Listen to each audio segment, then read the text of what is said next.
Selamat pagi Bapak Ibu sekalian, selamat datang di Gereja Baptis Indonesia Cimahi, di mana pada hari Minggu ini kita kembali bersekutu di dalam Tuhan. Dan sebelum kita masuk, mungkin Bapak Ibu pertama kali ngelihat saya di depan sebagai MC. Saya juga bersyukur kepada Tuhan bahwa saya bisa diberi kesempatan untuk menjadi MC. Awalnya dari pembawa pemimpin dari doa, persekutuan doa saat teduh di hari Rabu, tapi dari Pak Pendeta, Pak Wardoyo mendorong saya untuk menjadi MC. Sama seperti Musa, saya juga sama seperti Musa, bahwa Musa itu nggak pandai berbicara. Saya juga nggak pandai berbicara sebenarnya. Di depan juga saya grogian, saya tuh gampang ngeblank, gampang lupa. Jadi saya tuh sering kali kayak, aduh Tuhan, kalau saya disuruh ini saya tuh gampang ngeblank, saya gampang grogian gitu, saya gampang gemeter.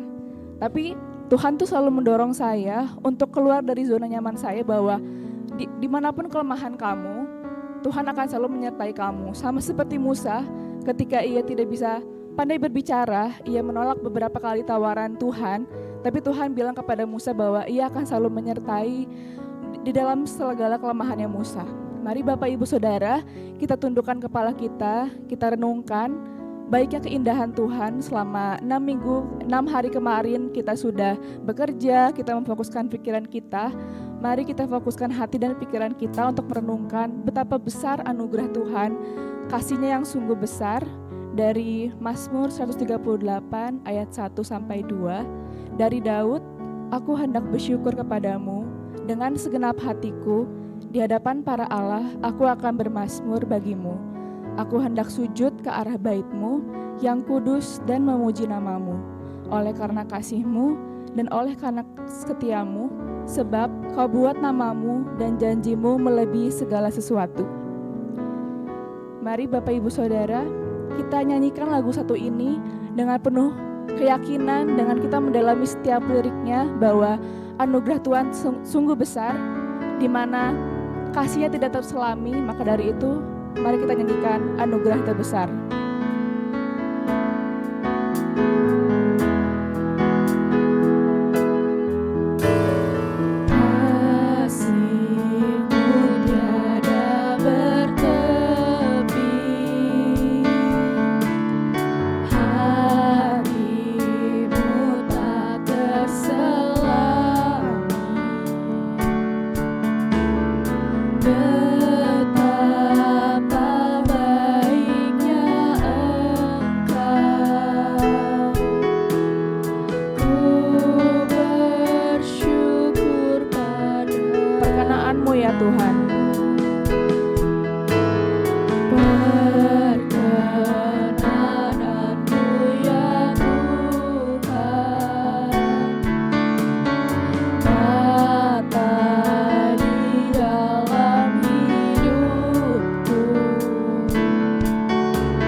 Perkenanan-Mu ya Tuhan.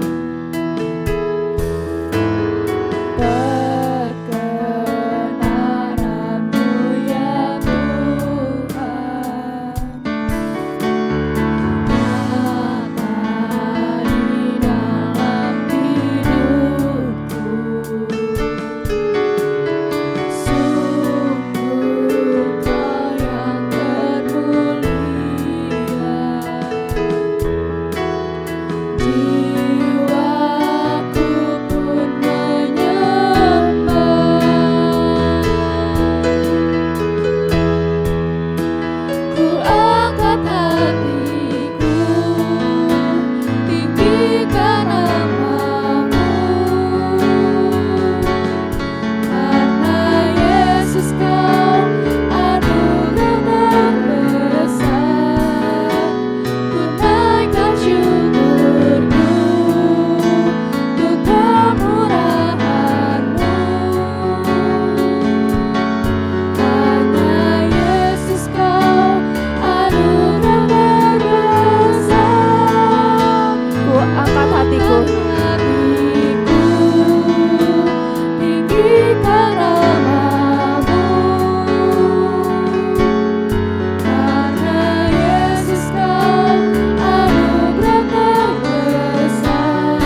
Bapak Ibu, kita sambut kebaktian ini dengan doa pembuka. Mari kita bersujud dalam doa. Tuhan Yesus Kristus, Allah Bapa kami dalam kerajaan surga, terima kasih ya Tuhan, bahwa 6 hari kemarin Kau telah menyertai kami ya Tuhan, di segala aktivitas kami, di segala pekerjaan kami, dan juga di segala kebutuhan kami ya Tuhan. Terima kasih ya Tuhan atas penyertaan-Mu dan juga pencukupan-Mu selama 6 hari kemarin Tuhan.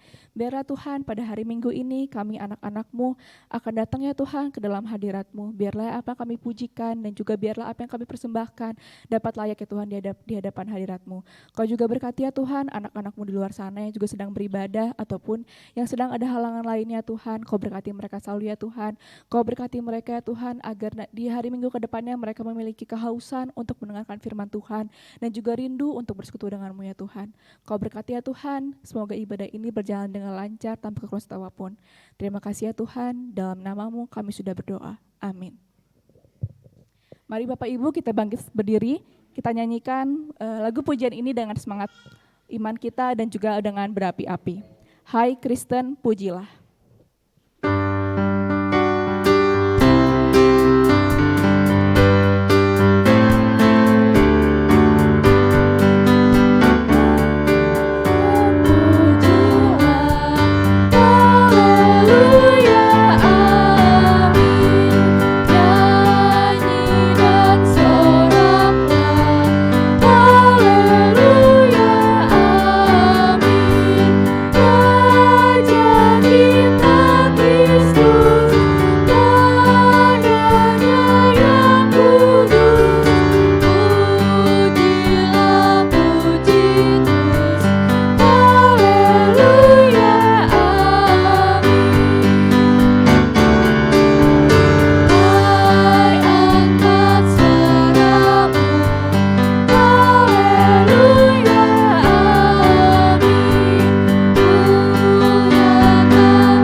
Bacaan Alkitab kita pada hari ini dari Nehemia 13 ayat 1 sampai 31.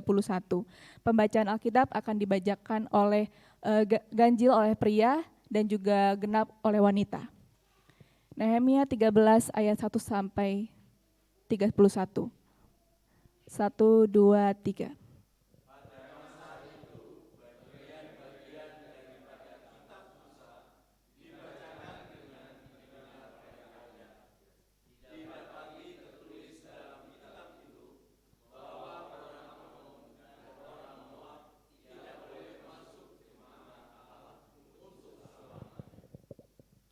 Karena mereka tidak menyongsong orang Israel dengan roti dan air, malah mengupah Bileam melawan orang Israel supaya dikutukinya. Tetapi Allah kami mengubah kutuk itu menjadi berkat.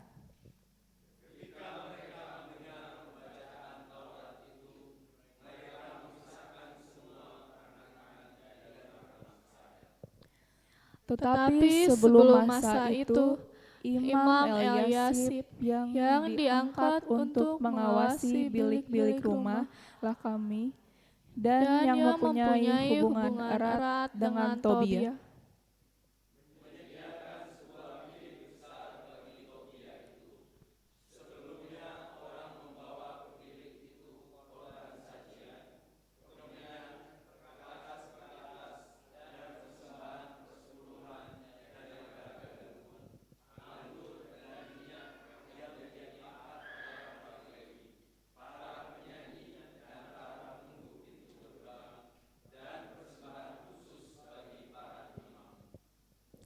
Ketika peristiwa itu terjadi, aku tidak ada di Yerusalem. Karena pada tahun ke-32 pemerintahan Artaxerxes, Raja Babel, aku pergi menghadap raja, tetapi sesudah beberapa waktu, aku minta izin dari raja untuk pergi.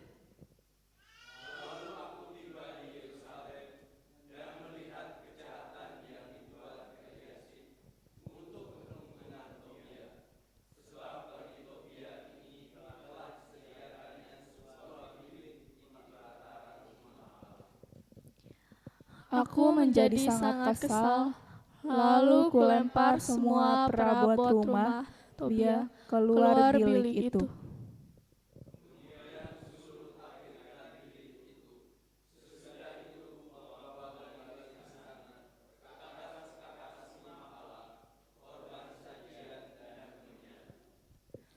Juga kudapati bahwa sumbangan-sumbangan bagi orang-orang Lewi tidak pernah diberikan, sehingga orang-orang Lewi dan para penyanyi yang bertugas masing-masing lari ke ladangnya.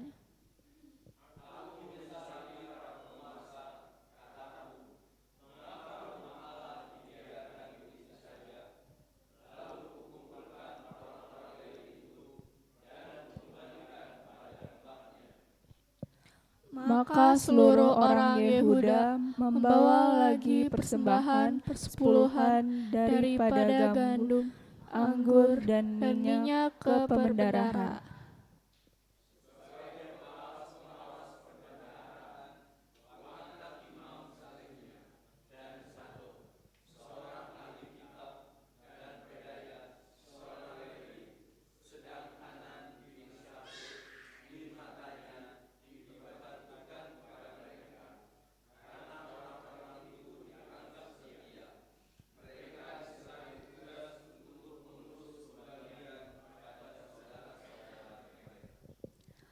Ya Allahku, ingatlah kepadaku karena hal itu, dan janganlah hapuskan segala perbuatan bakti yang telah kulakukan terhadap rumah Allahku dan segala pelayanan di dalamnya.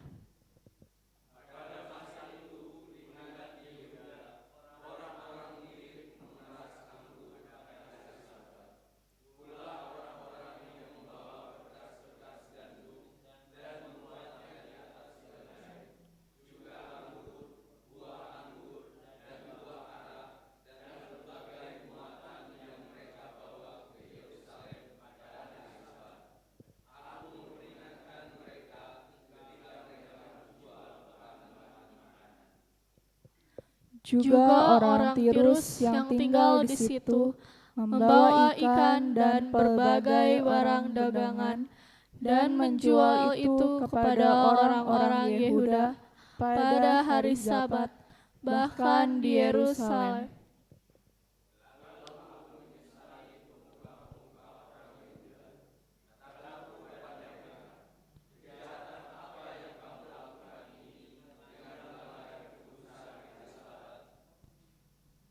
Bukankah nenek moyangmu telah berbuat demikian, sehingga Allah kita mendatangkan seluruh malapetaka ini atas kita dan atas kota ini? Apakah kamu bermaksud memperbesar murka yang menimpa Israel dengan melanggar kekudusan hari Sabat?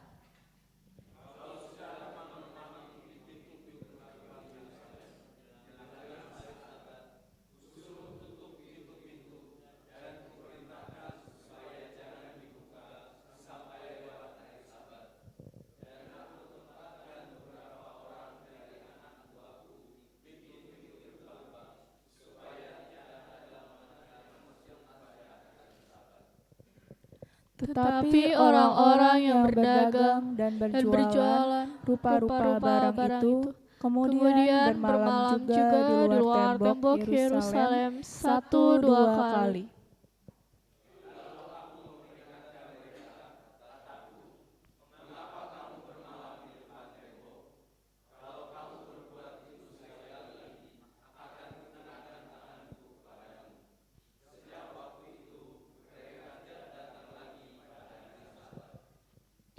Juga kusuruh orang-orang Lewi mentahirkan dirinya dan datang menjaga pintu-pintu gerbang untuk menguduskan hari Sabat. Ya Allahku, ingatlah kepadaku juga karena hal itu, dan sayangilah aku menurut kasih setiamu yang besar.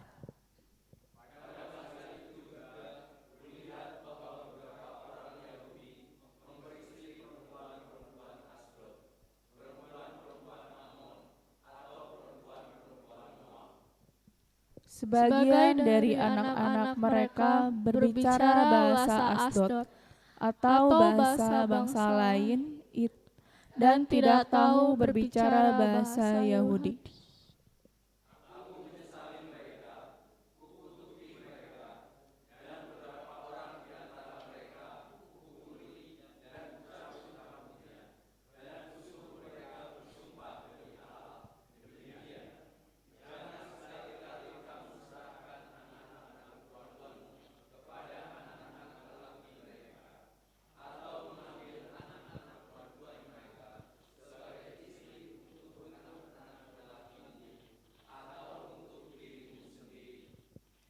Bukankah Salomo Raja Israel telah berbuat dosa karena hal semacam itu?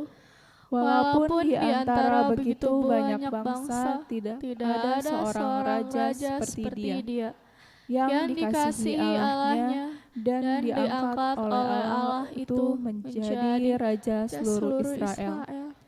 Namun dia pun terbawa ke dalam dosa oleh perempuan-perempuan asing itu.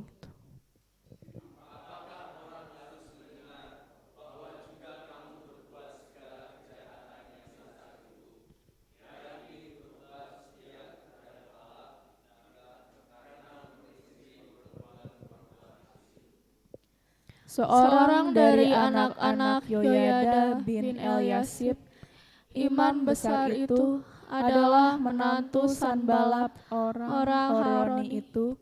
Oleh sebab itu kuusir dia daripadaku.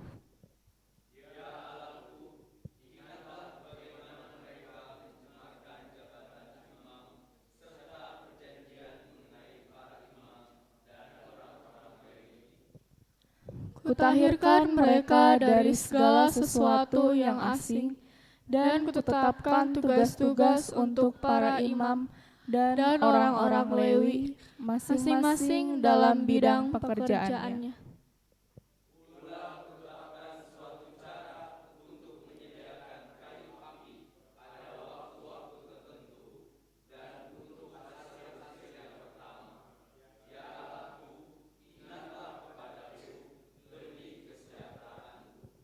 Amin. Silahkan Bapak Ibu untuk duduk. Bapak Ibu Saudara, sebelum kita menyanyikan lagu selanjutnya, lagu ini menceritakan tentang setia. Menurut Bapak Ibu mungkin setia kepada Tuhan merupakan hal yang sulit karena kita setia kepada suatu hal yang tidak kasat mata. Kita setia dengan teman, dengan pacar, dengan suami Bapak Ibu. Mungkin cukup mudah karena dia kelihatan dan suatu objek yang bisa Bapak Ibu rasakan. Tapi ketika kita setia kepada Tuhan, kita butuh iman di mana kita percaya kepada hal yang tidak kasat mata. Dan sebelum saya latihan lagu ini, saya melihat YouTube-nya dinyanyikan oleh seorang gadis cilik bernama Gracia. Dia ini seorang gadis yang buta, tetapi dengan kekurangannya ia tetap setia kepada Tuhan. Terlebih ia melayani Tuhan dengan bermain piano dan juga bernyanyi. Padahal gadis ini merupakan gadis yang buta, tetapi ia tetap setia dan juga di dalam kekurangannya ia tetap mau melayani Tuhan. Walaupun ia buta, tapi ia percaya kepada Tuhan bahwa ia akan selalu menyertainya. Mari Bapak Ibu kita nyanyikan lagu Ku Tetap Setia.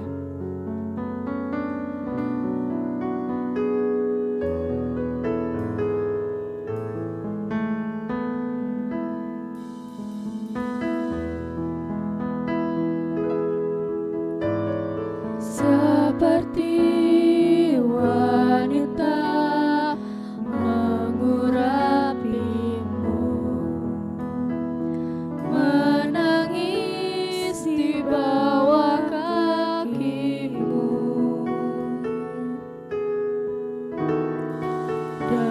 Demikian hidupku mau mengasihimu, Yesus Engkau baik bagiku.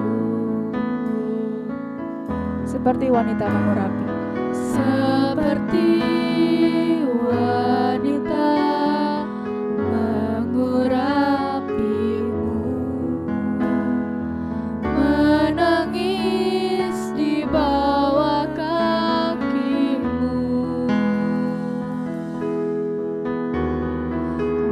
Demikian hidupku mau mengasihimu, Yesus Engkau baik bagiku.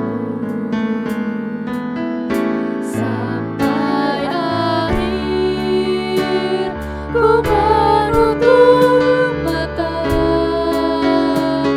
ku tetap setia menanti janjimu.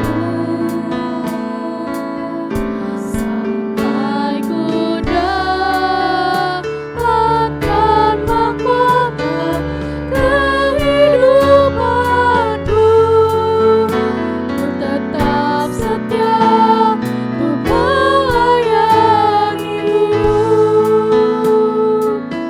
Mari kita kembali ke awal, seperti wanita. Seperti wanita mengurapimu,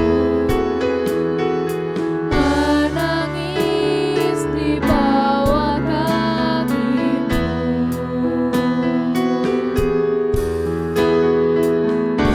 Demikian hidupku mau mengasihimu, Yesus Engkau baik bagiku. Sampai akhir, sampai akhir ku menutup mata, ku tetap setia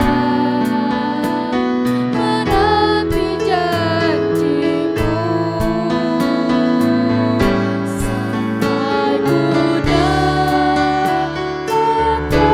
mahkota kehidupanku, ku tetap setia untuk melayanimu. Sampai akhir ku menutup mata, ku tetap setia menanti janjimu. Sampai ku dapatkan mahkota kehidupanku, Tetap setia melayani. Katakan sampai ku dapat mahkota. Sampai ku dapatkan mahkota kehidupanku, ku tetap setia melayani. Katakan ku tetap setia. Ku tetap setia melayani. Sekali lagi, ku tetap setia melayanimu Tuhan. Ku tetap setia melayanimu. Mari kita bersahabat bersama-sama. Terima kasih Allah yang selalu setia pada kami. Allah yang selalu memelihara, memberkati, menguatkan hidup kami. Kami ada sampai hari ini karena kesetiaan Tuhan yang tiada habisnya bagi kami. Tuhan terus memberikan kesempatan bagi kami untuk terus berharap, berserah di tengah-tengah kehidupan kami, pergumulan kami, perjuangan kami. Terima kasih Tuhan, kami sehati di hadapan Engkau bersama segenap jemaat-Mu. menyerahkan hidup kami.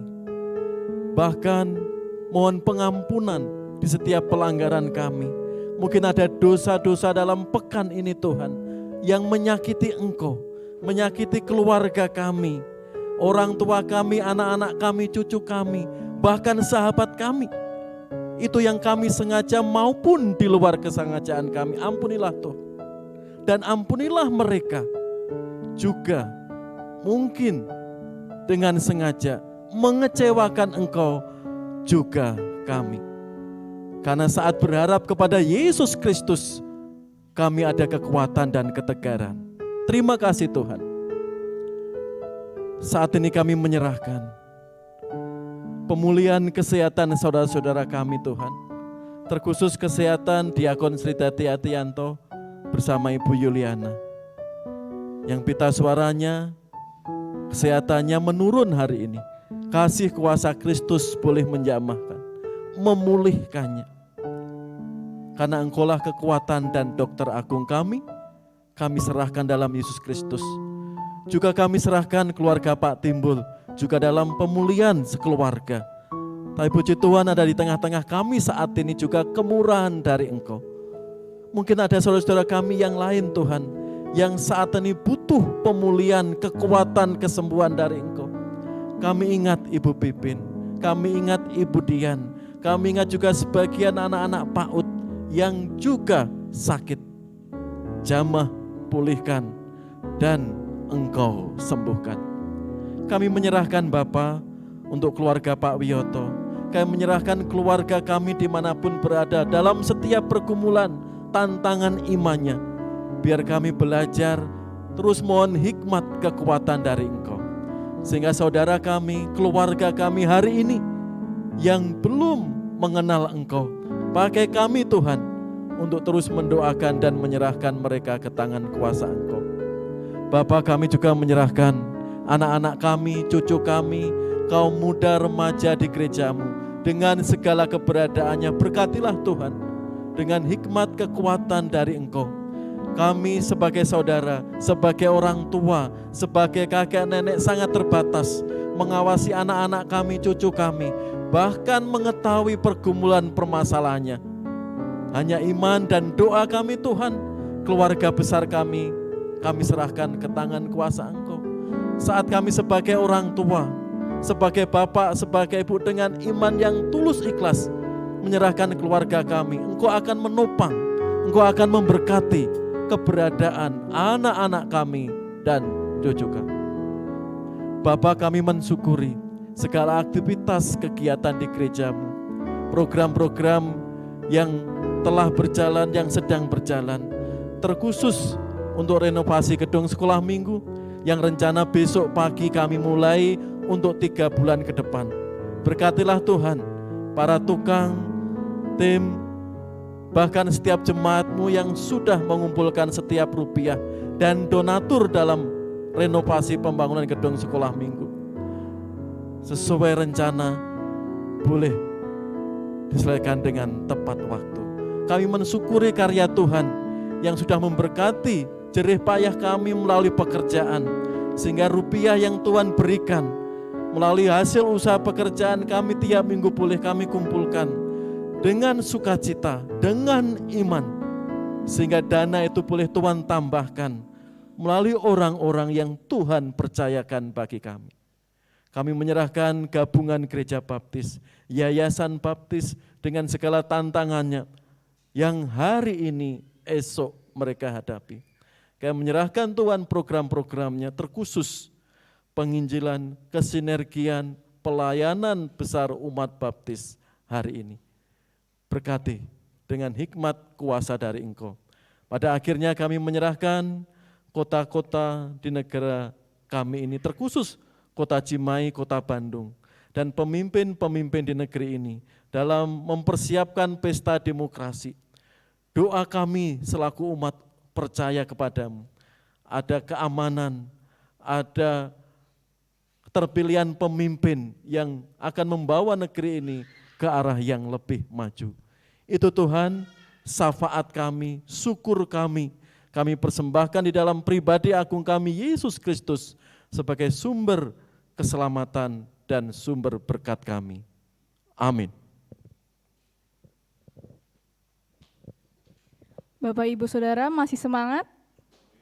Amin. Mari kita bangkit berdiri, kita nyanyikan dengan penuh semangat, namanya yang agung, besarkan nama Tuhan.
duduk kembali. Tiba saatnya untuk kita mengembalikan berkat Tuhan dengan persembahan dan juga persepuluhan yang akan dibantu oleh keluarga Bapak Susanto. Mari silahkan Bapak Ibu Susanto.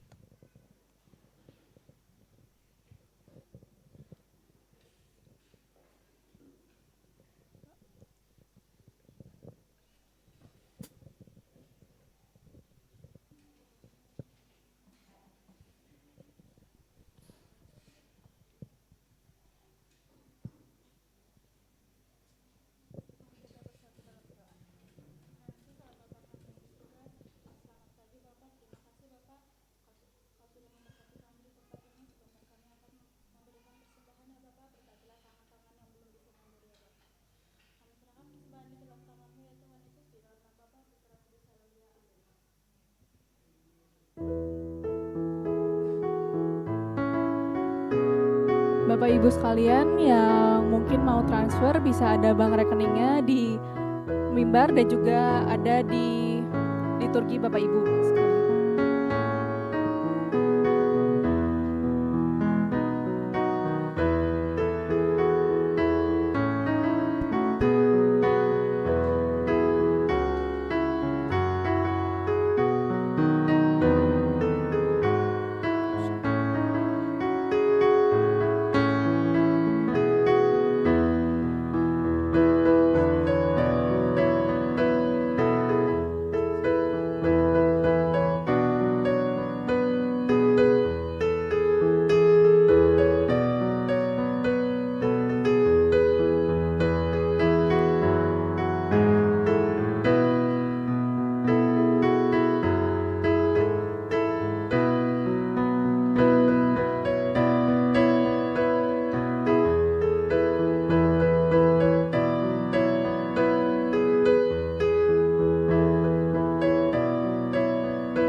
Biarlah tangan-tangan yang memberikan diberkati Tuhan. Terima kasih untuk keluarga Bapak Susanto. Sebelum kita masuk ke dalam firman Tuhan yang akan dibawakan oleh Bapak Pendeta Ateng, mari kita sambut persembahan pujian yang akan dibawakan oleh PKMB. Dipersilahkan waktu dan waktunya.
Baik, mari kita berdoa. Bapa di surga, kami umat-Mu pada pagi hari ini menyerahkan diri, hati kami, pikiran kami serahkan kepada Tuhan.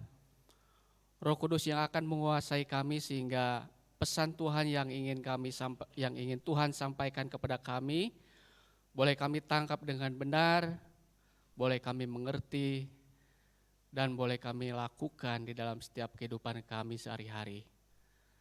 Bapa di surga yang akan memakai hamba-Mu untuk menyampaikan kebenaran ini pada pagi hari ini. Terima kasih di dalam nama Tuhan Yesus Kristus, hamba-Mu sudah berdoa dan bersyukur. Haleluya. Amin. Selamat pagi Bapak Ibu Saudara yang dikasihi Tuhan. Shalom. Ya, terima kasih Bapak Pendeta Hosea dan juga seluruh jemaat sudah berkenan menerima saya di tempat ini untuk menyampaikan firman Tuhan dalam rangka acara tukar mimbar BPD Jawa Barat. Sebenarnya ini suatu anugerah bagi kami bisa hadir di tempat ini pada pagi hari ini, karena beberapa hari ini saya bergumul dengan kesehatan dan kemarin saya sempat cerita beberapa hari kepada istri saya ini bisa hadir enggak ke Cimahi. Cuman karena istri selalu mendoakan, mendukung dan akhirnya bisa hadirin tempat ini. Juga selain bergumul dengan kesehatan, saya juga bergumul dengan dengan doa. Ya, berkaitan ada sesuatu yang terjadi di jemaat yang sungguh memukul hati saya pada waktu itu. Dan sampai saat ini saya masih bergumul dengan hal itu.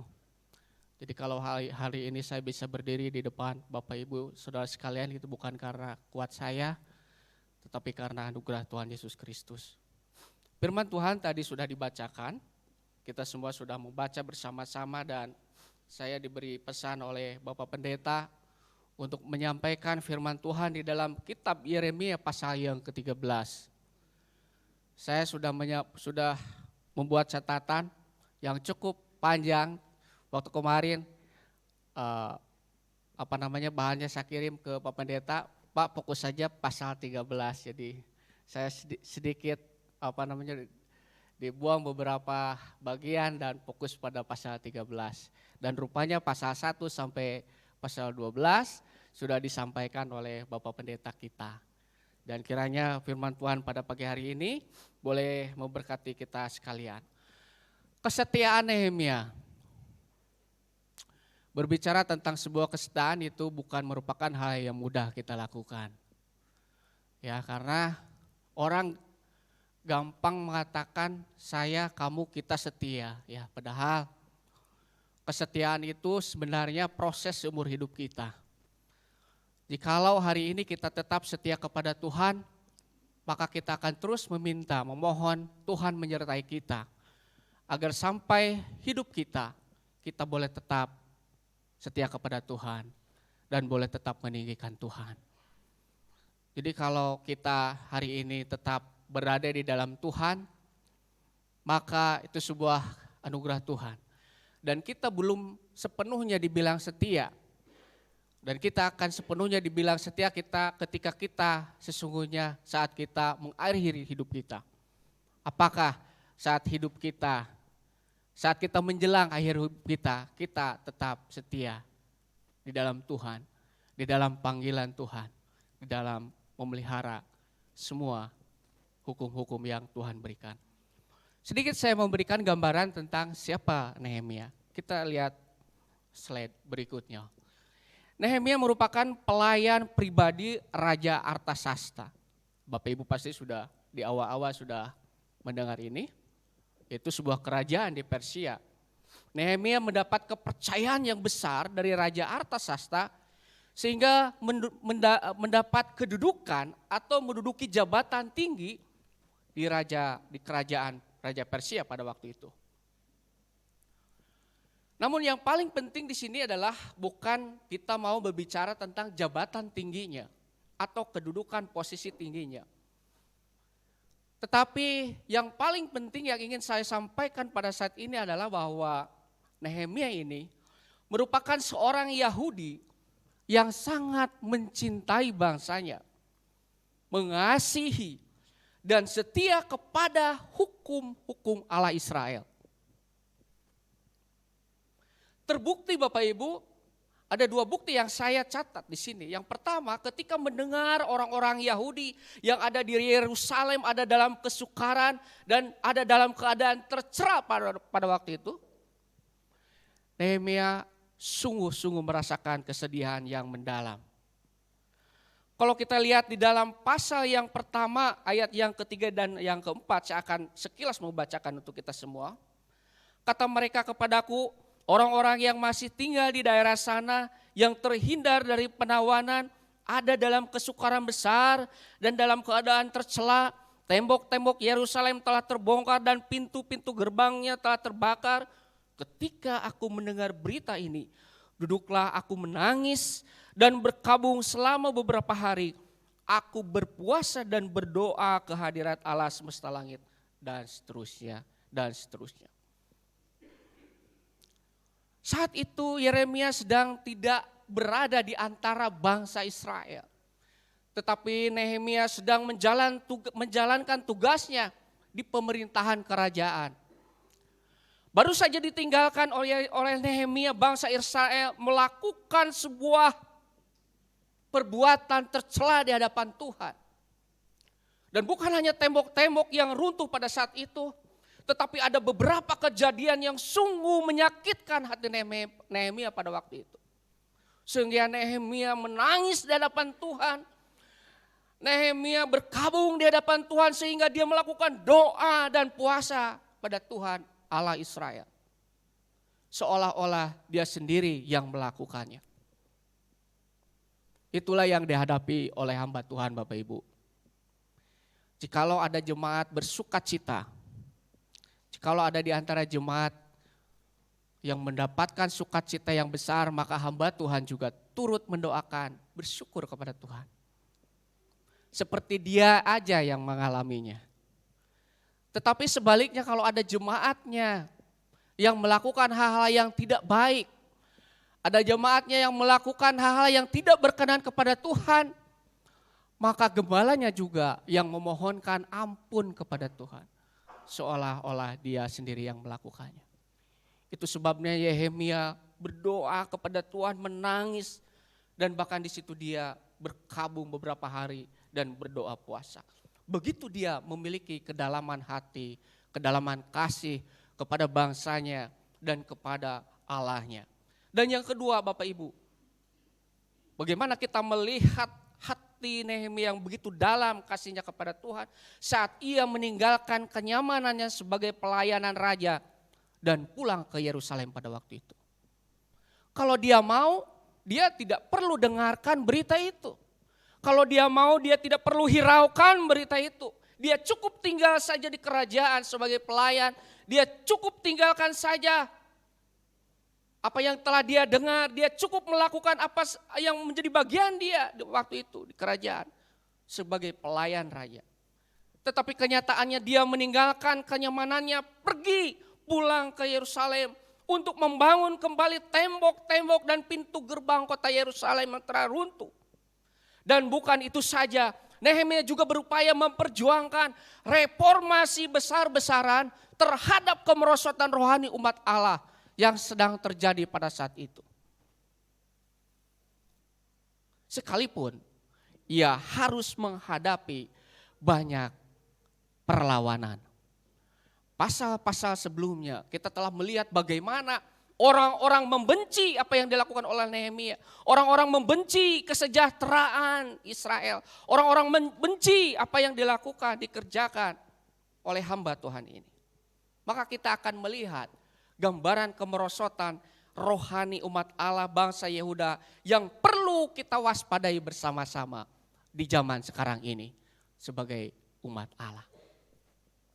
Yang pertama, baik mari kita lihat slide selanjutnya, yaitu persekongkolan bejat. Saya tulis persekongkolan bejat, ya. Istilah yang saya pakai, maaf kalau terlalu keras kata bejat di sini. persekongkolan bejat antara Imam Elyasib dengan Tobia. Kita lihat di dalam pasal 4 sampai pasal yang ke-9. Saya akan bacakan sekali lagi secara cepat. Tetapi sebelum masa itu, Imam Elyasib yang diangkat untuk mengawasi bilik-bilik rumah Allah kami dan yang mempunyai hubungan erat dengan Tobia, menyediakan sebuah bilik besar bagi Tobia itu. Sebelumnya orang membawa ke bilik itu korban sajian, kemenyan, perkakas-perkakas dan persembahan persepuluhan daripada gandum, anggur, dan minyak yang menjadi hak orang-orang Lewi, para penyanyi dan para penunggu pintu gerbang, dan persembahan khusus bagi para imam. Ketika peristiwa itu terjadi, aku tidak ada di Yerusalem. Karena pada tahun ke-32 pemerintahan Artasasta Raja Babel, aku pergi menghadap raja. Tetapi sesudah beberapa waktu aku minta izin dari raja untuk pergi. Lalu aku tiba di Yerusalem dan melihat kejahatan yang dibuat Elyasib untuk keuntungan Tobia. Sebab bagi Tobia ini telah disediakannya sebuah bilik di pelataran rumah Allah. Aku menjadi sangat kesal, lalu kulempar semua perabot rumah Tobia keluar bilik itu. Kemudian kusuruh tahirkan bilik itu, sesudah itu kubawa kembali ke sana perkakas-perkakas rumah Allah, korban sajian dan kemenyan. Ini persekongkolan luar biasa di dalam rumah Allah sendiri. Bapak Ibu yang dikasih oleh Tuhan, Elyasib merupakan seorang imam, ya, seorang hamba Tuhan yang dipercaya untuk memimpin pembangunan pada saat itu. Kesalahan dosa yang dilakukan oleh Elyasib adalah membiarkan orang Amon atau Tobia berada di rumah Allah. Berada di rumah Tuhan yang jelas-jelas dilarang Allah masuk di dalam jemaat Allah. Kalau kita lihat di dalam pasal 13 ini, ayat yang pertama sudah jelas di sana dikatakan, pada masa itu bagian-bagian daripada kitab Musa dibacakan dengan didengar oleh rakyat, didapati tertulis dalam kitab itu bahwa orang Amon dan orang Moab tidak boleh masuk jemaah Allah untuk selamanya. Kenapa? Alasannya ada di dalam ayat yang kedua, karena mereka tidak menyongsong orang Israel dengan roti dan air, malah mengupah Bileam melawan orang Israel supaya dikutukinya. Tetapi Allah kami mengubah kutuk itu menjadi berkat. Allah dengan tegas mengatakan bahwa orang Amon, orang Moab tidak boleh masuk jemaah Allah untuk selamanya. Tetapi Imam Elyasib dengan sengaja, dengan sadar mengizinkan, bahkan berhubungan erat dengan Tobia, membiarkan dia tinggal di pelataran rumah Allah. Ini sebuah penghinaan yang besar bagi Allah pada waktu itu. Orang yang jelas-jelas dilarang, orang yang jelas-jelas tidak boleh ada di pelataran di rumah Allah, tetapi dibiarkan begitu saja. Dan yang lainnya Bapak Ibu yang dikasih oleh Tuhan, jelas-jelas bahwa orang ini tidak menginginkan kesejahteraan Israel dan menentang pembangunan tembok. Orang Amon ini, kalau kita lihat pasal 2 ayat yang ke-10, di sana ditegaskan kembali demikian. Ketika Sanbalat orang Horon dan Tobia orang Amon pelayan itu mendengar hal itu, mereka sangat kesal karena ada orang yang datang mengusahakan kesejahteraan orang Israel. Tobia ini jelas-jelas dia tidak senang dengan pelayanan. Tobia ini jelas-jelas orang yang menentang pekerjaan Tuhan. Tobia ini jelas-jelas orang yang tidak senang dengan kesejahteraan umat Tuhan.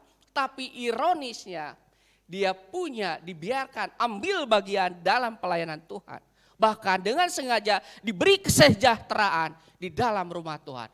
Ini sebuah kompromistis yang luar biasa. Dosa yang kedua yang dibuat oleh Elyasib yaitu mengalihkan fungsi bilik di dalam rumah Allah untuk kepentingan pribadi. Di dalam pasal 4 sampai di dalam ayat yang keempat sampai ayat yang ke-9 di sana sudah jelas dikatakan. Ayat yang ketujuh saya akan bacakan. Lalu aku tiba di Yerusalem dan melihat kejahatan yang dibuat Eliasib untuk keuntungan Tobia. Sebab bagi Tobia ini telah disediakannya sebuah bilik di pelataran rumah Allah. Aku menjadi sangat kesal, lalu kulempar semua perabot rumah Tobia keluar bilik itu. Kemudian dia kusuruh tahirkan bilik itu, sesudah itu kubawa kembali ke sana perkakas-perkakas rumah Allah, korban sajian dan kemenyan. Jadi ini double ini kalau saya lihat ya kesalahan hamba Tuhan ini. Dia melanggar kekudusan Tuhan dengan membiarkan orang yang dilarang Tuhan ada di situ. Dan dia juga memberikan peluang kepada Tobia untuk menikmati berkat Tuhan di dalamnya. Yang seharusnya dia tidak boleh terima. Mengalihfungsikan bilik. Mengalihfungsikan tempat di dalam pelataran rumah Allah untuk kepentingannya pribadi. Yang seharusnya semua yang ada di situ untuk kesejahteraan pelayanan. Untuk kesejahteraan orang Lewi dan pelayanan yang lainnya. Tetapi dia ambil itu untuk kepentingannya pribadi. Tempat yang seharusnya dipakai untuk pelayanan dipakai untuk kepentingan pribadi dan keuntungan pribadi. Itulah sebabnya Nehemia marah luar biasa. Seluruh perabotan Tobia dilemparkannya keluar, dialung-alungkan, dibalang-balangkan. Itu merupakan tindakan yang tegas Bapak Ibu. Tegas, tidak ada kompromi. Ya. Tidak ada pembicaraan lagi. Ya. Tidak ada toleransi lagi. Dibuang semua. Kalau tidak memiliki keberanian dan integritas yang tinggi dalam Tuhan, ini tidak semua orang bisa melakukannya ya. Kadang-kadang orang itu melihat dulu, ini siapa dulu nih yang melanggarnya. Kalau yang melanggarnya orang-orang biasa, ya bolehlah. Kalau yang melanggarnya bawahan, bolehlah kita bertindak semena-mena. Tapi kalau yang melanggarnya ini ada di atas kita, aduh gimana ini? Pergumulan yang berat. Tetapi bagi Nehemia itu bukan sebuah tindakan yang berat. Terlihat ketika dia dengan tegas melemparkan barang milik Tobia dan digantikan dengan perkakas-perkakas umat Tuhan. Bapak Ibu yang dikasihi oleh Tuhan, pesan firman Tuhan yang ingin saya bagikan adalah Bapak Ibu Saudara saat ini sedang berhubungan erat dengan siapa? Ya, sedang bersahabat dengan siapa? Hati-hati Bapak Ibu. Kalau kita lihat hubungan Eliasib, Imam Eliasib dengan Tobia ini memiliki hubungan yang dekat. Ya, kita lihat di dalam ayat yang keempat. Tetapi sebelum masa itu, Imam Eliasib yang diangkat untuk mengawasi bilik-bilik rumah Allah kami dan yang mempunyai hubungan erat dengan Tobia.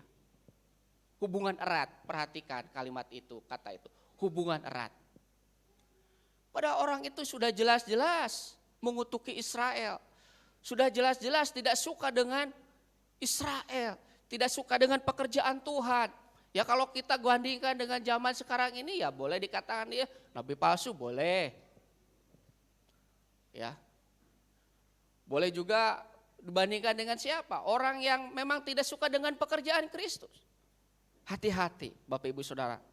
Jangan hanya karena ada kepentingan pribadi kita menjalin hubungan bahkan kerjasama yang begitu dalam. Sehingga kita bisa terjerumus ke dalam dosa yang besar. Pesan firman Tuhan yang disampaikan oleh Rasul Paulus. Pergaulan yang buruk merusak kebiasaan yang baik.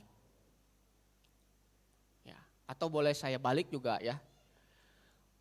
Pergaulan yang baik merusak kebiasaan yang buruk. Nah itu tambahannya saja. Tetapi pergaulan yang buruk merusak kebiasaan yang baik. Seharusnya Imam Eliasib menjalankan kepercayaan yang diberikan oleh umat. Tetapi diam-diam dia menjalin kerjasama yang tidak sehat, yang tidak baik. Sehingga pekerjaan Tuhan terhambat. Ya, peringatan bagi kita agar kita juga berhati-hati di dalam menjalani relasi kita dengan orang lain. Ya boleh kita memiliki hubungan yang erat dengan orang lain. dalam konteks penginjilan. Ya, kita memberitakan Injil kepada mereka. Ya, tetapi jangan sampai hubungan itu merusak kebiasaan kita, merusak pribadian kita, merusak pekerjaan Tuhan yang Tuhan percayakan kepada kita. Yang pada akhirnya kita mendapat masalah yang cukup besar. Itulah gambarannya pertama, kemerosotan rohani umat Allah yang terjadi pada saat itu. Yang kedua, Bapak Ibu Saudara yang dikasihi oleh Tuhan, persekongkolan antara Imam Elyasib dan Tobia melahirkan korupsi besar-besaran di bait Allah, di rumah Tuhan. Ini mungkin mengejutkan bagi kita. Biasanya kan korupsi itu ya bukan di rumah Allah ya. Korupsi itu kan biasanya identik dengan ya mereka lah di punten ya, di gedung-gedung parlemen, di gedung-gedung pemerintahan. Tapi ketika saya baca ini, aduh ini luar biasa ini. Sehingga dampaknya, Bapak Ibu yang dikasih oleh Tuhan, ada sekelompok orang yang dirugikan di situ. Baik, mari kita perhatikan bersama-sama. Di dalam ayat yang 10 sampai dengan ayat yang 13 saya akan bacakan. Juga aku dapati bahwa sumbangan-sumbangan bagi orang-orang Lewi tidak pernah diberikan. Jadi bukan tidak ada. Ya, dana itu bukannya tidak ada, sumbangan itu bukannya tidak ada, tetapi Alkitab katakan tidak pernah diberikan. Sehingga orang-orang Lewi dan para penyanyi yang bertugas masing-masing lari ke ladangnya. Lari bukan lari bersembunyi dari ancaman, tetapi lari dalam artian di sini adalah kembali kepada pekerjaan yang lain ya untuk mencukupi kehidupannya. Untuk memenuhi kebutuhannya. Aku menyesali para penguasa, kataku, mengapa rumah Allah dibiarkan begitu saja. Lalu kukumpulkan orang-orang Lewi itu dan kukembalikan pada tempatnya. Maka seluruh orang Yehuda membawa lagi persembahan persepuluhan dari padang gandum, anggur dan minyak perbendaharaan. Sebagai pengawas-pengawas pembendaharaan, kuangkat Imam Selea dan Zadok, seorang ahli kitab, dan Pedaya seorang Lewi. Sedang Hanan bin Sakur bin Mataya diperbantukan kepada mereka karena orang-orang itu dianggap setia. Mereka diserahi tugas untuk mengurus pembagian kepada saudara-saudara mereka. Apa yang diperbuat oleh Imam Elyasib dan Tobia membuat kehidupan para hamba Tuhan dan para pelayan Tuhan terlantar pada waktu itu. Mereka kembali ke ladangnya. Kembali karena mereka tidak mendapat sesuatu yang semestinya mereka terima. Dan juga barangkali mereka kecewa karena melihat hamba Tuhan yang dipercaya oleh mereka melakukan perbuatan yang tidak baik. Sehingga mereka bukannya mereka tidak bertanggung jawab. Sehingga bukannya mereka lari dari panggilan mereka. Tetapi karena telah terjadi sesuatu yang tidak baik, telah terjadi dosa pelanggaran yang tidak baik yang terjadi di rumah Tuhan sendiri. Ini sangat ironis Bapak Ibu yang dikasih oleh Tuhan. Tobia orang yang bukan siapa-siapa mendapat kesejahteraan. Sementara para hamba Tuhan, para pelayan Tuhan hidup dalam kekurangan. Inilah yang terjadi pada saat itu. Kenapa? Karena ada persekongkolan antara Imam Elyasib dan Tobia yang telah menyelewengkan dana pada waktu itu. Yang telah menyelewengkan berkat, yang telah menyelewengkan persepuluhan, yang telah menyelewengkan persembahan dan lain sebagainya yang dibawa oleh umat pada saat itu. Sehingga Tobia hidup sejahtera, Imam Elyasib juga demikian. Tetapi para Lewi dan pelayan yang lain hidup menderita dan mereka terpaksa lari dari pelayanan dan hidup di ladang masing-masing. Mungkin pada saat itu pelayan tidak berdaya. Mereka juga mau melawan gimana? Karena mungkin Imam Elyasib punya pengaruh yang besar. Namanya juga seorang imam. Tobia juga demikian. Sehingga terpaksa mereka kecewa dan berlari meninggalkan pelayanan mereka. Bapak Ibu yang dikasihi oleh Tuhan, kita bersyukur bahwa sejauh ini kita di gereja baptis baik-baik saja. Ya. Saya melihatnya seperti itu. Ya, mudah-mudahan tidak akan dan tidak akan pernah terjadi ke depan. Hal semacam ini terjadi. Kalau keuangan gereja, ya maaf saya jadi berbicara tentang itu. Karena ini berhubungan dengan apa yang terjadi di sini ya. Kalau keuangan gereja berkat Tuhan dikelola dengan baik, persembahan kita, persepuluhan kita berjalan dengan lancar, pasti gereja tidak akan kekurangan. Amin Bapak Ibu. Kalau umat menjalankan tugasnya dengan baik, panggilannya, memberikan berkat, mengembalikan berkat untuk kemuliaan Tuhan, dikelola oleh orang-orang yang tepat, dikelola oleh orang-orang yang takut akan Tuhan, maka kesejahteraan umat Tuhan akan terpelihara dan gereja tidak akan pernah kekurangan. Saya memiliki keyakinan, kalau jemaatnya sejahtera, pasti hamba Tuhan juga ikut sejahtera, amin. Begitu, betul Bapak Ibu. Tapi apa yang terjadi di pasal 13 kitab Nehemia ini sebaliknya. Imam Elyasib hidup dalam kesejahteraan dengan Tobia bersekongkol, tetapi para Lewi dan para pelayan yang lain hidup dalam kekurangan. Ini ada sesuatu yang salah di situ. Jadi kalau jemaatnya sejahtera, diberkati Tuhan, apalagi diberkati Tuhan dengan berlimpah-limpah, pasti kita hamba Tuhan juga ikut merasakan kesejahteraan itu. Kalau jemaatnya diberkati Tuhan, hidup dengan sejahtera, hidup berlimpah-limpah, itulah doa seorang hamba Tuhan. Itulah doa kita sebagai hamba Tuhan, agar jemaatnya diberkati Tuhan dengan luar biasa. Itulah yang selalu kita panjatkan siang dan malam untuk kesejahteraan gereja Tuhan. Sehingga ya dampaknya kalau jemaat sejahtera ya pendeta hamba Tuhan juga ikut sejahtera. Tapi sebaliknya kalau jemaatnya sejahtera hamba Tuhannya belum sejahtera, punten ya, berarti ada sesuatu yang salah ini. Kecuali memang jemaatnya masih belum sejahtera. Ya hamba Tuhannya juga ya belum sejahtera. Ya patut dipertanyakan juga kalau jemaatnya belum sejahtera, kok hamba Tuhannya sejahtera sendirian? Nah ini juga perlu dipertanyakan. Dari mana hamba Tuhan bisa sejahtera sementara jemaatnya belum sejahtera? Ya, tapi saya melihat Bapak Pendeta Wasya di sini sejahtera ya Pak ya. Amin Pak ya, amin. Karena ibu bapak juga hidup dalam sejahtera. Bukan sejahtera dalam batin saja, tetapi sejahtera dalam lahir. Diberkati Tuhan meskipun ada pergumulan sisi kiri dan sisi kanan. Tapi Tuhan memelihara kita, amin Bapak Ibu. Tuhan memelihara kita. Jemaatnya sejahtera diberkati Tuhan. Ya, hamba Tuhannya pun demikian. Inilah yang direformasi oleh Nehemia. Ada ketidakadilan terjadi di rumah Tuhan. Ya, sepertinya mungkin bagi sebagian orang biasa-biasa ini, tapi tidak bagi Tuhan. Ya, tidak bagi Tuhan. Gambaran yang kedua, ada persekongkolan yang tidak baik sehingga melahirkan korupsi. Bapak Ibu boleh percaya atau tidak percaya, silakan browsing di internet. Bahwa korupsi besar-besaran bukan hanya terjadi di lembaga-lembaga pemerintah, di perusahaan-perusahaan, tetapi juga di gereja, di dalam gereja. Itu real. Boleh dicek di internet. Saya kemarin itu ada nggak ya di berita perkembangan ternyata ada 5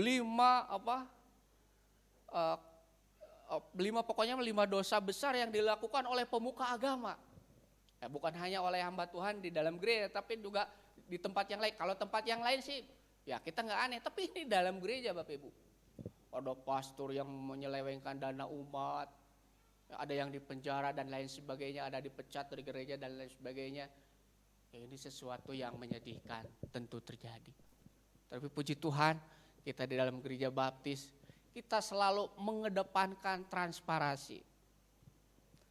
Ya. Artinya umat mengetahui ya, perkembangan gereja sejauh mana, kemajuan gereja sejauh mana, termasuk dalam hal keuangan. Makanya saya bangga lah jadi umat baptis. Makanya sebulan sekali di Cimanjan juga gitu. Pengeluaran apa aja ya, kertas-kertas juga dilaporkan Bapak Ibu. beli HP sekian gitu ya.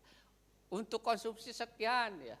Kalau dulu dibacakan untuk hamba Tuhan sekian. Nah, tapi sekarang saya bilang ke bendahara, ya jangan dulu dibacakan lah gitu terus-terusan gitu. Udah pada tahu.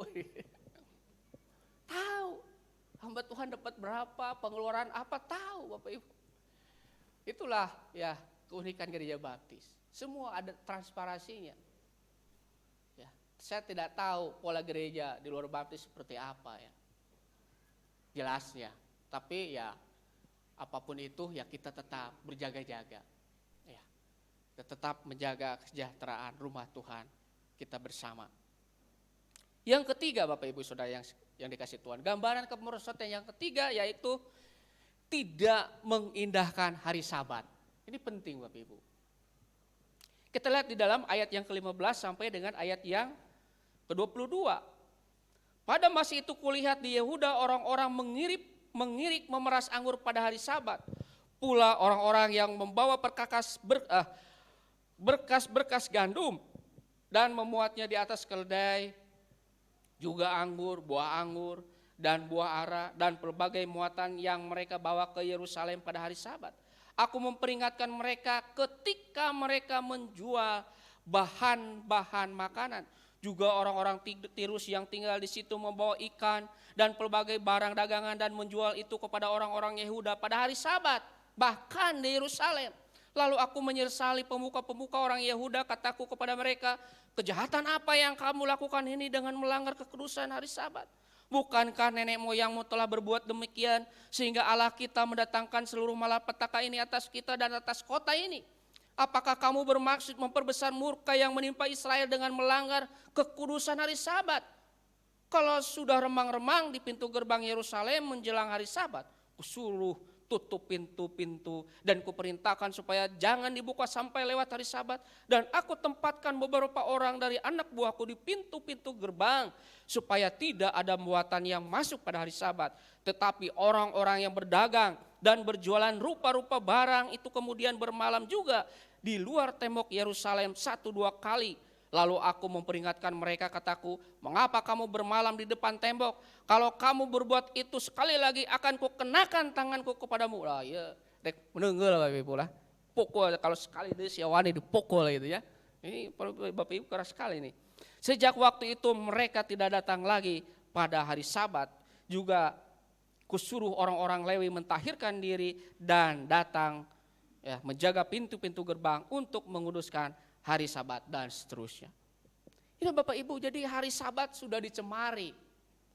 Ya, padahal dalam hukum Tuhan, bangsa Israel harus selalu setia mengindahkan. Tidak boleh melakukan satu pekerjaan pun di hari Sabat. Hari Sabat adalah hari khusus buat Tuhan. Berbakti kepada Tuhan. Tetapi kenyataannya mereka menyalahgunakan Sabat untuk kepentingan mereka sendiri. Mereka mengirik, memeras anggur pada hari Sabat, artinya mereka sedang menjalankan bisnis, sedang menjalankan usaha. Ya.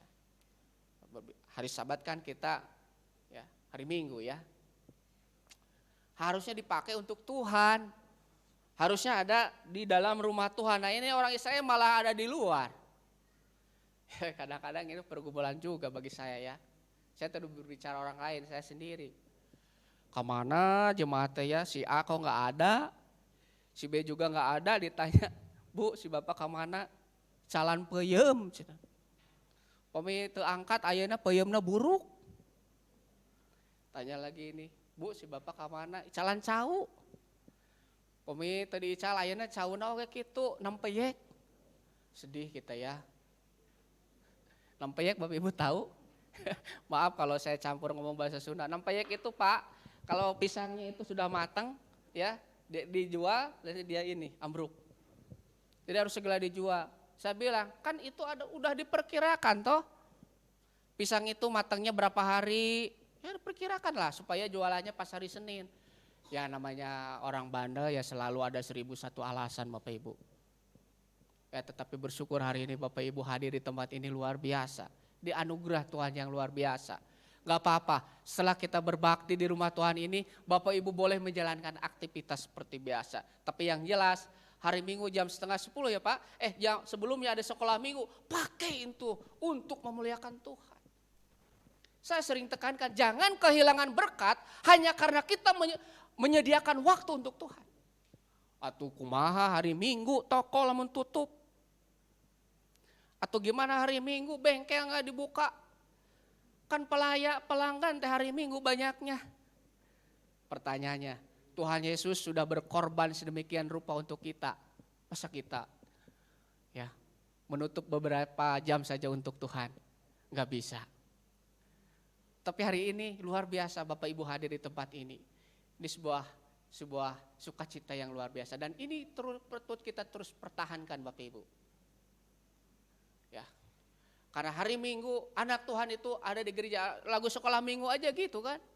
Anak Tuhan di dalam gereja. Nah, kalau anak monyet, anak burung ada di dalam sangkar, ya. Anak monyet ada di mana? Anak Tuhan hari Minggu dalam gereja. Bukan di dalam yang lain. Tetapi orang Israel, Bapak Ibu Saudara sekalian, tidak mengindahkan itu. Waktu yang harusnya dipakai untuk berbakti, beribadah, menyembah Allah, dipakai untuk kegiatan yang lain. Tidak memelihara hukum Tuhan.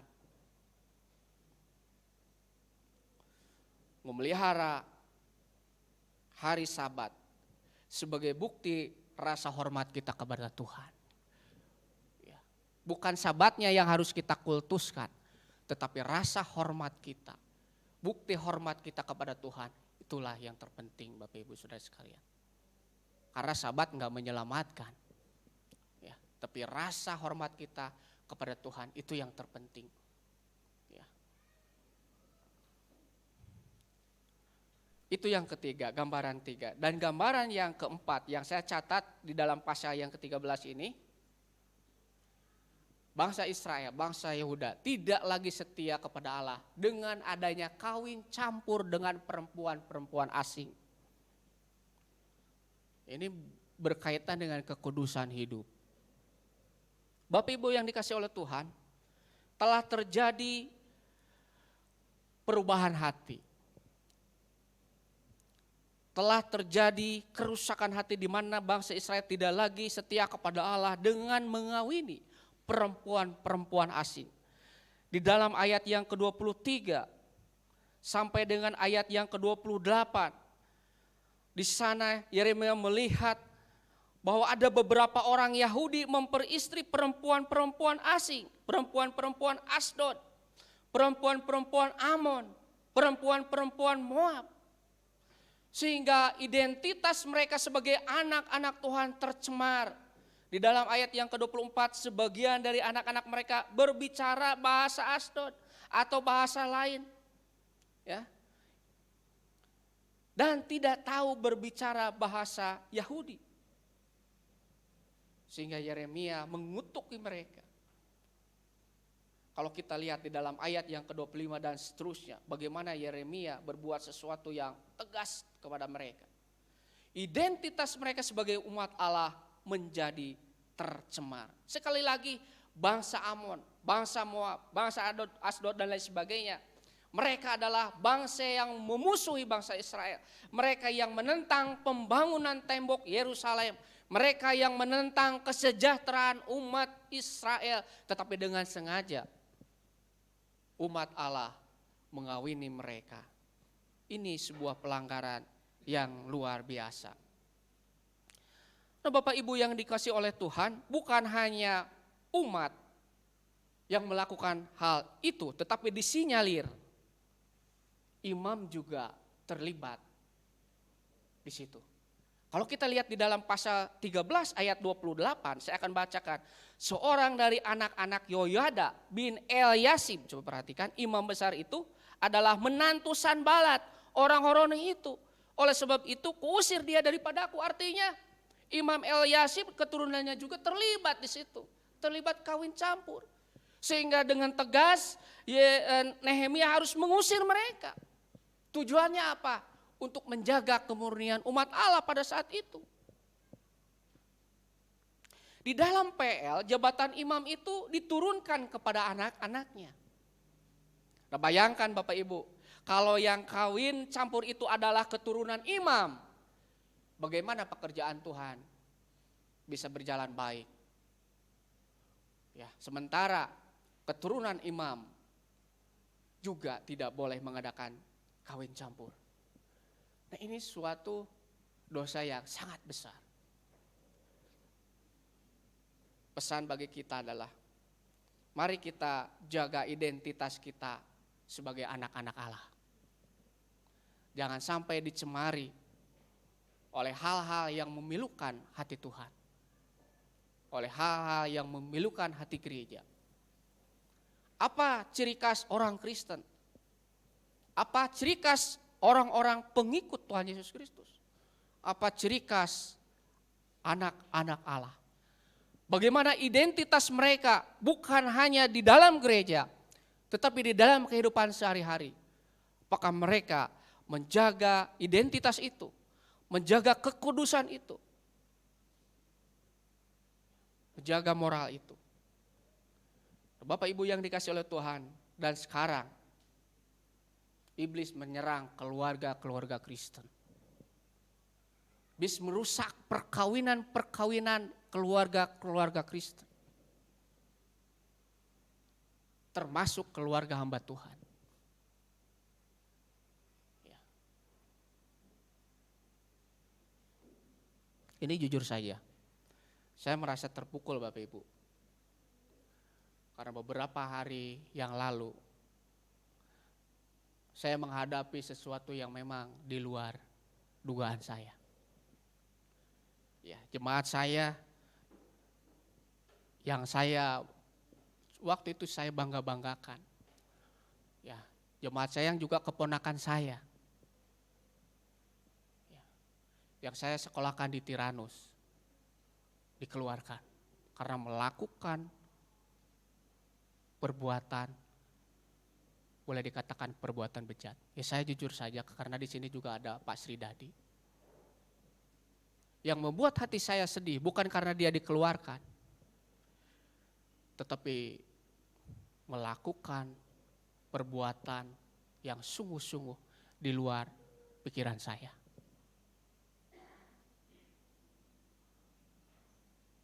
Kalau sudah seperti itu bagaimana? Makanya tadi saya bilang, waktu saya mau ke sini Pak, pergumulan saya berat. Berat. Ya. Saya berdoa kepada Tuhan, saya mohon ampun, mungkin selama ini. Ya. Ada dosa juga yang kami tidak sadari. Ya. Dan ini juga menjadi peringatan bagi kita, buat keluarga-keluarga kita, buat anak-anak kita. Di sini ada anak-anak remaja, pemuda. Mari jaga diri kita baik-baik. Karena iblis sekarang sedang gencar-gencar Bapak Ibu, menyerang keluarga-keluarga Kristen, menyerang pernikahan-pernikahan Kristen. Pada saat saya sedang berduka, saya ditelepon oleh seorang hamba Tuhan. Kebetulan apa yang saya hadapi ini saya share. Saya minta dukung dalam doa. Besoknya saya ditelepon dengan Ibu Deborah, Pak, sama kita. Jemaat saya juga mengalami hal yang mirip. Kita mengalami pergumulan yang sama, Bapak Ibu Saudara sekalian. Ya. Kita tidak bisa menjaga anak-anak kita 24 jam ya. Kalau di rumah kita bisa jaga. Mungkin ada CCTV, tapi kalau di luar, bagaimana keluarga kita, para suami? Hati-hati Bapak Ibu, para suami juga. Kejahatan terjadi bukan karena ada niat katanya, kata bang siapa tuh, tapi karena ada kesempatan. Banyak jemaat anak-anak Tuhan jatuh dalam dosa ini, bukan hanya jemaat, termasuk para pemimpin gereja. Saya sampaikan aja sini. Pemimpin juga Bapak Ibu. Ya. Memang tidak ada dosa besar, dosa kecil di hadapan Tuhan, semua dosa sama. Tetapi dosa moral, kalau orang sudah melakukan dosa moral Bapak Ibu, rasanya beda, hawanya itu beda kalau orang Sunda ya. Beda Bapak Ibu. Ya, terpaksa saya harus mendisiplin jemaat itu yang saya sudah percaya Pak. Sudah percaya pelayanan, saya disiplin. Dah, kamu diam dulu. Jangan dulu ambil bagian dalam pelayanan, pulihkan dulu. Ya, doakan Bapak Ibu supaya orang ini, jemaat saya ini bisa bangkit dan tidak menutup kemungkinan Tuhan bisa pakai di masa yang akan datang. Bagaimana keteladanan Nehemia? Ya, kita lihat. Slide selanjutnya. Keteladanan Nehemia, Bapak Ibu yang dikasih oleh Tuhan. Ya, slide selanjutnya, silakan. Kita lihat bersama-sama. Mas bisa minta tolong slide selanjutnya. Ya, Nehemia itu Bapak Ibu setia memelihara hukum Allah dengan mengadakan reformasi besar-besaran, tadi sudah kita lihat. Kalau kita mengatakan setia kepada Allah tetapi kita mengabaikan hukum-hukum Allah, saya rasa kita juga sedang beromong besar. Ya. Setia kepada Allah bukan hanya berbicara tentang duduk diam pada hari Minggu ataupun pada hari Sabtu ataupun pada hari Rabu. Setia kepada Allah adalah berbicara tentang bagaimana sikap hidup kita sehari-hari memelihara hukum-hukum Tuhan. Yang diintisarikan di dalam perjanjian baru menjadi dua, yaitu mengasihi Allah dan mengasihi sesama. Mengasihi Allah, mengasihi sesama di dalam perjanjian lama dijabarkan sedemikian rupa. Dan hukum-hukum itu untuk mengatur kehidupan umat Allah agar mereka senantiasa berada di garis yang sudah Allah tetapkan. Nehemia setia kepada Tuhan dengan memelihara hukum Allah. Dan dia tidak tahan melihat sesuatu terjadi di dalam rumah Allah. Dia mengembalikan kesejahteraan hamba Tuhan, para pelayan Tuhan, dan mengatur persembahan agar tidak lagi diselewengkan. Itu sebabnya Tobia diusir. Imam Elyasib juga demikian. Agar orang yang sungguh-sungguh melayani Allah adalah orang yang sungguh-sungguh mengasihi Tuhan. Dan juga sungguh-sungguh mengasihi pekerjaan Tuhan dan sesamanya.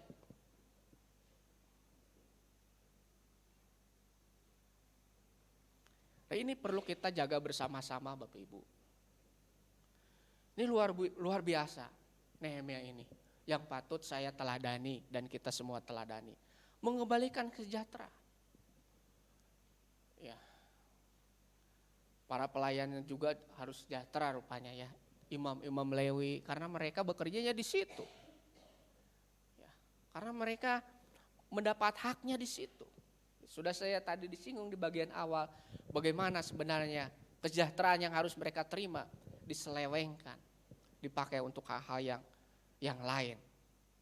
Ya, pakai untuk hal-hal yang tidak sepatutnya. Akhirnya Nehemia mengatur persembahan itu, ya, mengadakan para pengawas, menempatkan orang-orang yang takut akan Tuhan, ya, dan seterusnya. Lalu yang selanjutnya, dia juga mengembalikan fungsi Sabat yang sebenarnya. Ya, tadinya umat Allah melanggar kekudusan hari Sabat, mereka kembali lagi berbakti kepada Tuhan. Mereka kembali lagi mempersembahkan, membawa persembahan yang harum kepada Tuhan. Mereka kembali lagi berbakti kepada Tuhan. Mereka kembali lagi menyembah Allah. Ya, dua hal ini yang dilakukan Nehemia, bahkan tiga. Yang ketiga, ya, mengembalikan kesetiaan umat kepada Allah dengan menghukum mereka yang menyelenggarakan kawin campur dengan perempuan asing. Tiga hal yang Nehemia lakukan. Begitu dalam kesetiaannya kepada Tuhan.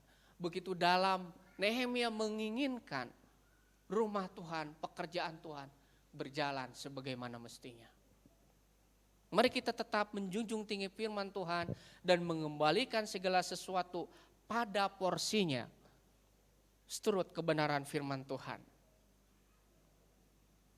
Dan pesan yang terakhir yang menjadi renungan bagi kita. Saat kita melihat, mengetahui adanya hal-hal yang tidak baik di dalam gereja, di dalam pelayanan. Bagaimana respon kita? Apakah kita acuh tak acuh? Apakah kita cukup dengan kata sabar saja? Ya sabar. Tetapi kita tidak pernah berbuat apa-apa. Apakah kita sama seperti Yeremia, merasakan kesedihan yang begitu dalam, mendoakan, dan bukan hanya itu, berbuat sesuatu, Bapak Ibu. Mungkin ada teman kita, ada saudara kita di dalam gereja, ada saudara sepelayanan kita yang mungkin sudah menyimpang dari kebenaran firman Tuhan. Kita sebagai rekannya, kita mau mengingatkan dia, kita mau mendoakan dia, kita tidak menghakimi, tetapi kita mau menolong agar dia bisa kembali ke jalan Tuhan. Mungkin ada teman pemuda kita yang barangkali di luar sana memiliki hubungan yang sudah terlalu jauh. Maka kita sebagai temannya, kita akan tenang-tenang saja. Kita akan santai-santai saja, acuh tak acuh, udah biarin, bukan saya itu mah. Bukan keluarga saya, udah biarin dia yang menanggung resikonya sendiri kok. Kalau Nehemia mau lakukan itu, udah dia tinggal diam aja di Persia. Dia udah enak kok di situ jadi pelayan raja. Gak usah capek-capek, gak usah menghadapi orang-orang seperti Tobia, seperti Sanbalat yang banyak mengancam pekerjaannya. Udah, dia tinggal aja di sana. Apakah kita mau seperti itu? Kita membiarkan pekerjaan Tuhan dirusak atau berjalan tidak baik. Saatnya Bapak Ibu kita meneladani Nehemia. Dan kita sendiri patut berjaga-jaga. Ya. Kita tidak melihat orang lain, tapi kita melihat diri sendiri. Apakah saya sudah sungguh-sungguh di dalam Tuhan? Apakah ada hal-hal yang salah yang harus saya buang saat ini? Mari kita introspeksi diri kita masing-masing. Hal apa yang harus saya reformasi dari diri saya? Apa? Ya. Apa Bapak Ibu? Ini menjadi perenungan bagi kita bersama, bagi saya dan bagi sekalian. Ini luar biasa Nehemia pasal 13 ini Pak Pendeta. Seolah-olah itu sedang menegur saya. Sedang menegur pelayanan saya. Dan pas sekali kalau saya bagikan pada saat ini. Nah itu saja yang ingin saya bagikan dalam pasal 13 ini. Ya barangkali di saat yang mendatang Pak Hosea akan menggali lebih dalam lagi. Kiranya apa yang saya bagikan, apa yang saya sampaikan menjadi berkat bagi kita sekalian. Dan kehidupan kita sebagai umat Allah ke depan semakin baik lagi. Kalau kita sekarang sudah baik, mari kita terus tingkatkan dan pertahankan. Dan kalau ada hal-hal yang perlu kita reformasi, kita ubah, kita buang, lakukan sekarang. Jangan tunda-tunda sebelum Tuhan menegur sendiri, Bapak Ibu Saudara sekalian. Karena gereja ini milik Tuhan. Ya, milik Tuhan. Ya, kepunyaan Tuhan. Bapak Ibu ini gereja, kita semua gereja. Milik Tuhan, kepunyaan Tuhan. Ya, dan kalau ada orang yang merusak, mengganggu, mengacaukan, maka Tuhan sendiri yang akan bertindak. Ya, itulah pesan Tuhan yang ingin saya bagikan pada pagi hari ini. Mari kita berdoa bersama-sama. Terima kasih Bapa di surga untuk firman Tuhan yang boleh hamba bagikan pada saat ini. Ampuni akan setiap kekurangan, kelemahan. Kiranya Tuhan yang memberkati seluruh jemaat yang hadir di tempat ini. Tuhan menolong kami agar kami lebih sungguh-sungguh lagi dalam Tuhan. Agar kami boleh terus meningkatkan kualitas diri kami, kerohanian kami. Menjauhkan diri kami dari kemerosotan moral, kemerosotan rohani. Dan menguatkan kami Tuhan. Kami menghadapi dunia yang semakin hari semakin mengalami banyak tantangan. Tapi kami percaya dalam anugerah Tuhan. Kami boleh meminta pertolongan, kekuatan, perlindungan. Dan firman Tuhan ini akan senantiasa menguatkan kami. Tuhan juga akan memberkati gerejamu di tempat ini. Hamba-Mu Pendeta Hosea akan Tuhan terus pakai. Sama seperti Tuhan memakai Nehemia. Dengan keberanian, ketegasan, integritas. Dan Tuhan juga memberkati seluruh jemaat. Boleh menjalankan semua hukum-hukum Tuhan. Dan boleh terus setia dalam Tuhan. Sehingga pelayanan di tempat ini semakin maju. Semakin berkembang dan nama Tuhan dipermuliakan. Terima kasih di dalam nama Tuhan Yesus Kristus kami sudah berdoa dan bersyukur. Haleluya. Amin. Tuhan Yesus memberkati.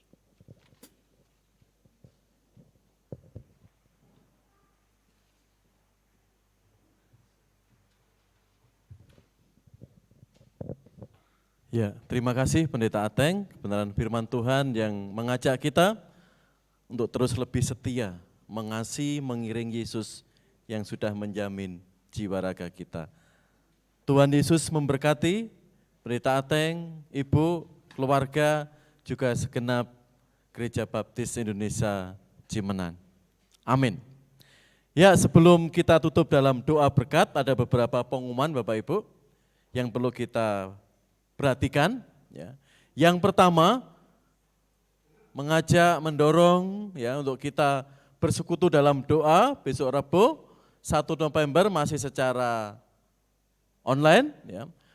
Jam 7 sampai jam 8 malam. Firman Tuhan akan dilayani oleh Bapak Tri Prasetyo. Lanjut.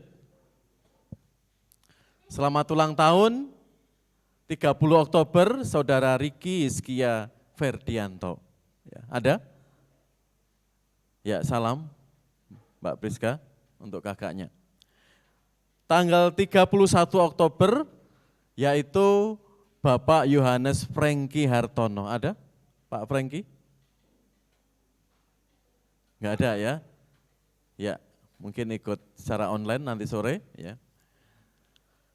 Dan minggu ini juga, minggu terakhir Oktober juga termasuk awal November.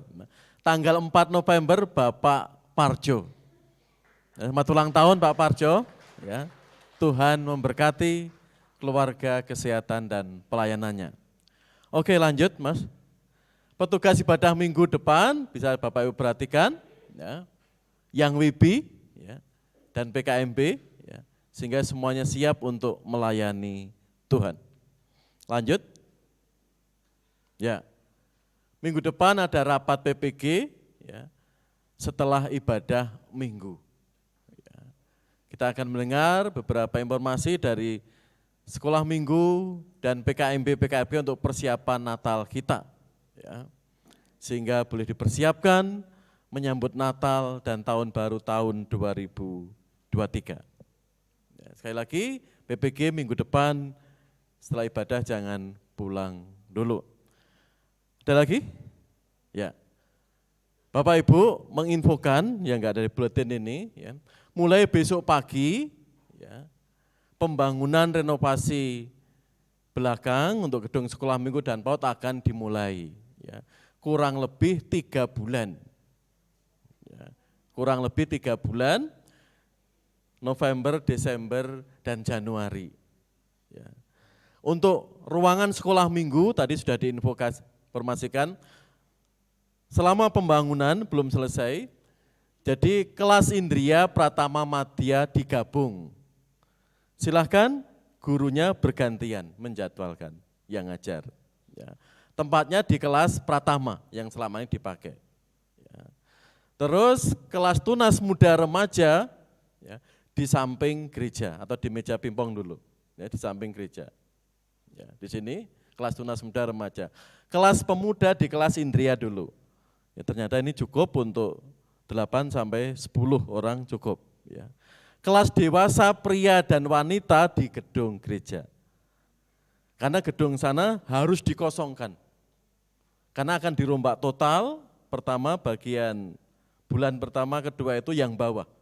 Ya, akan dirombak total dan harus dikosongkan. Ya. Karena itu Bapak Ibu kelas dewasa di gereja. Nanti Diakon Wadoyo dan guru-guru dewasa wanita bergantian untuk mengajarnya. Untuk PAUD 1 bulan ke depan, akhir November atau November sampai awal Desember, kelas B di samping gereja, ya kelas B. Ya. Awalnya di gereja ini dibelah 2 gitu, ya, tapi cukup ribet nanti. Ya. Tiap hari bongkar pasang gitu. Kasihan guru-gurunya. Ya. Untuk itu sebulan penuh gitu ya. Karena minggu kedua Desember itu sudah libur ya, sampai pertengahan Januari, ya, liburkan awal. Nah ini juga menjadi pertimbangan ya panitia Natal juga. Karena situasi kondisi sekitar gereja kita sedikit amburadul, apalagi ini material pembangunan belum datang. Ya. Karena itu perlu kita bijak mensiasatinya. Ya. Karena itu kurang lebih 1 bulan PAUD khususnya kelas B di samping gereja kelas A tetap. Ada lagi tambahan pengumuman dari Bapak Ibu? Ya, Ada yang baru pertama kali hadir dalam ibadah hari ini? Ya. Kayak mengundang Bapak Ibu yang belum bergabung untuk sekolah minggu, silakan. Ya. Teman-teman yang baru bergabung, Bapak Ibu silakan ya. Ikut sekolah minggu kita belajar firman Tuhan bersama-sama. Ya. Di luar sana banyak ajaran yang nyeleneh-nyeleneh, yang aneh-aneh. Ya. Mari kita belajar. Ada kelas remaja, kelas anak-anak, kelas dewasa, sampai lansia. Ya. Kami mengundang Bapak Ibu bisa bergabung. Tadi Nehemia sangat marah karena tidak menguduskan hari Sabat, hari Minggu. Ya, mari kita semakin mengasihi Tuhan. Tuhan sudah mengasihi kita 6 hari, 2 jam paling enggak ya untuk Tuhan. Ya, sehingga kita semakin diberkati, berlimpah dalam Tuhan. Sekali lagi ada tambahan pengumuman? Sudah jelas ya, khususnya guru-guru sekolah minggu, mulai minggu depan ruang kelasnya sudah sedikit berubah. Doakan untuk rencana pembangunan, ya, hal-hal yang enggak terjadi, hal-hal yang tidak kita inginkan tidak terjadi ya, seperti yang dulu ya semuanya diberi keselamatan, kurang lebih 3 bulan ke depan itu. Ya, kami mohon semua jemaat berdiri, mari kita tutup dalam doa berkat. Ya. Mari kita mohon berkat kepada Bapa kita. Kemuliaan hormat bagi Allah di tempat yang maha tinggi. Biarlah berkat-Mu turun bagi kami. Setiap pujian, persembahan, penyembahan kami. Lebih kebenaran firman-Mu. Terus membangun kesetiaan kami di hadapan Engkau. Sehingga hidup kami, keluarga kami, dan segenap jemaat-Mu dimuliakan oleh Yesus Kristus. Kita aminkan, Tuhan-Mu memberkati-Mu.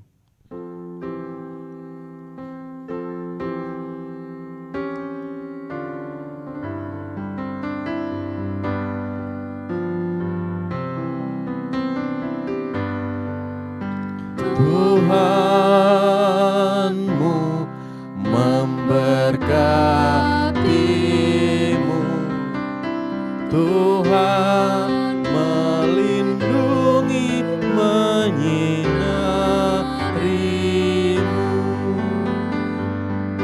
memberi kasih karunia, Tuhan